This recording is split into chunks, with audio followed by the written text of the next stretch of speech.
श्रीमद् भागवत और गंगा जी में बस एक छोटा सा अंतर है।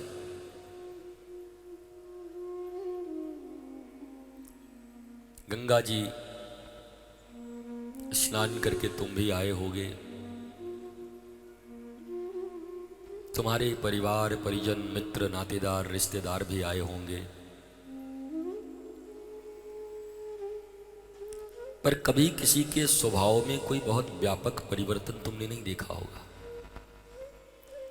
काशी गए थे, हरिद्वार गए थे, गंगा स्नान करके आए, वैसे ही रह गए। क्रोधी थे तो क्रोधी रह गए, लोभी थे तो लोभी रह गए, लड़ाई करते तो लड़ाई करते रह गए, गालियां देते थे तो गालियां ही देते रह गए।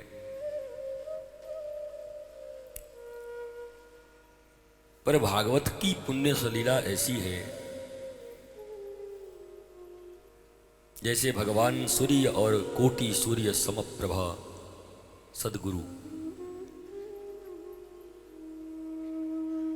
हनुमान जी के गुरु भगवान सूर्य ही हैं, और हनुमान जी जैसा शिष्य जगत में हुआ नहीं। उल्टे पांव दौड़ते हुए पूरी शिक्षा ग्रहण की।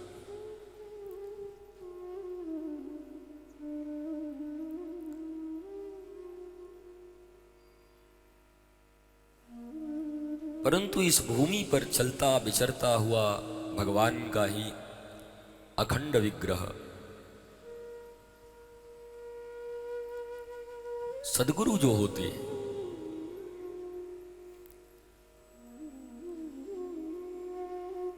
जैसे वो सूर्य और इस ज्ञान सूर्य में अंतर है, करके आनी है। हमारी तो पूरी तैयारी है।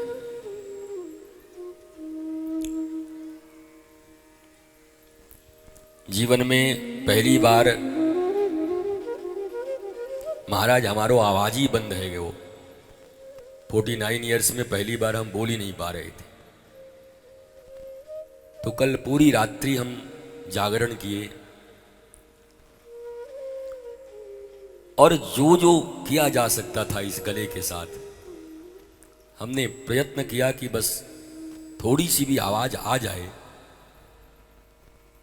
तो आपके समक्ष बैठ के कथा कह सकूं। फिर प्रातः आदि राम की कुछ शूटिंग भी बाकी थी।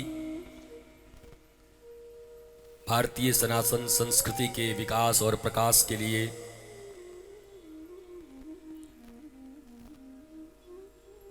डिजिटल प्लेटफॉर्म पे भी कुछ काम करने हैं, तो शूटिंग में निकल गए। 10 बज गए महाराज। कहां 20, 25, 40 किलोमीटर दूर जाके। तो फिर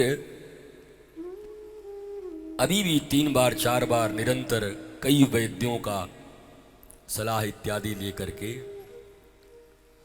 भगवान नाम लेकर राधा रानी की और गुरु कृपा से व्यासपीठ पर विराजित हुए। तो आज कथा तो थोड़ी धीरे धीरे ही कर पाऊंगा, बड़ी प्यार से कहूंगा, तुम सुन लो और समझ लो।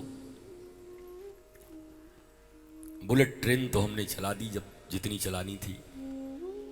अब तुम झेल पाए होगे तो झेल पाए होगे।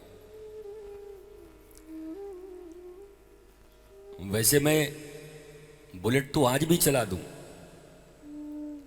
लेकिन फिर उत्तर प्रदेश रामपुर में भी अभी 3 दिन के भगवान राम और कृष्ण पर दिव्य प्रबोधन है। राम कृष्ण दो एक हैं, अंतर नहीं विशेष, उनके नयन गंभीर हैं, इनके चपल विशेष। निमेष और विशेष, बोला दोनों में कोई अंतर नहीं है। युगानुकूल अवतार होते रहते। शास्त्र कहता है कि किसी भी बात से तुम्हारे हृदय में ज्ञान का उद्भव हो जाए,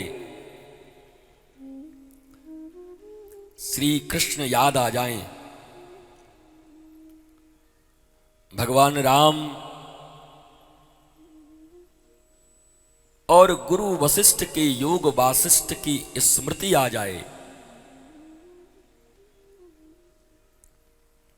वो कारण कुछ भी हो, कारण वेश्या भी हो सकती है और है ही।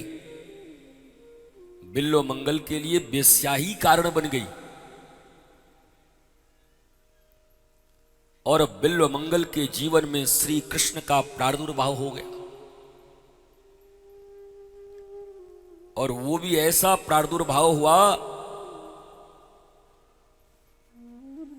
कि भारतीय साहित्य का सर्वश्रेष्ठ कृति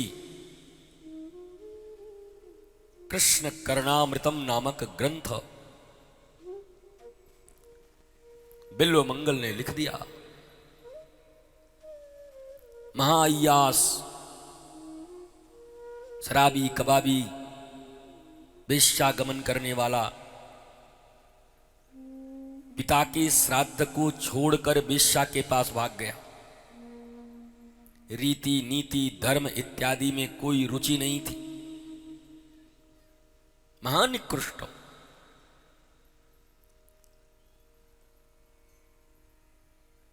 लेकिन समर्पण जहां था वहां 100% था।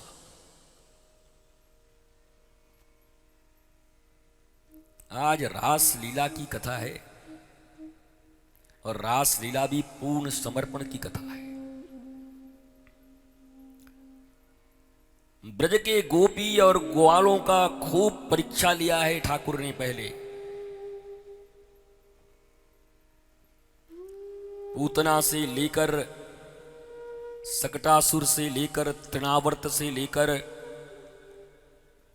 वत्सासुर, बकासुर, अघासुर, धेनुकासुर, कालिया नाग,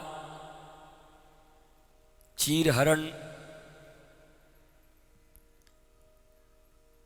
गोवर्धन लीला, ये जितनी भी लीलाएं हैं वो सब महाराज की तैयारी के लिए हुई है।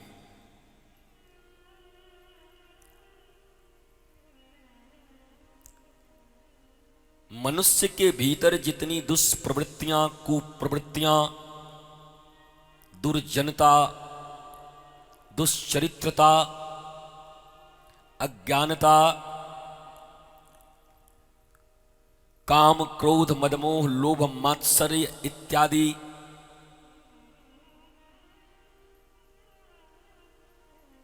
वृत्तियां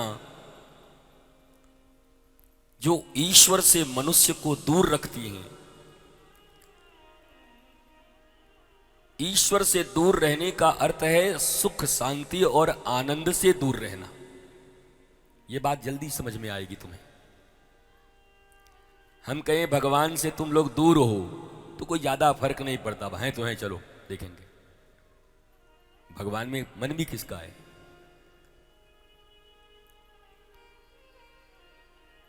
मुझे बड़ी प्यारी एक बात याद आती है। नगर के एक बड़े सेठ जी ने एक महात्मा को दंडवत होकर प्रणाम किया। महाराज जय हो जय हो जय हो जय हो। तो महाराज जी बड़े विनोदी थे, साधु। कहा भैया हमको प्रणाम क्यों किया?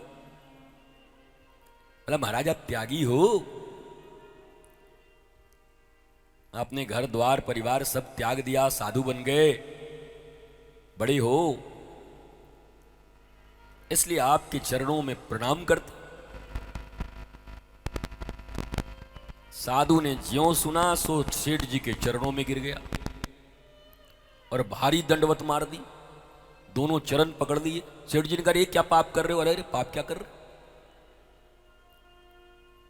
मैंने आपसे पूछा कि आपने मुझे प्रणाम क्यों किया, तो आपने कहा कि आप त्यागी हो इसलिए आपको प्रणाम कर रहा हूं, संसार त्याग दिया।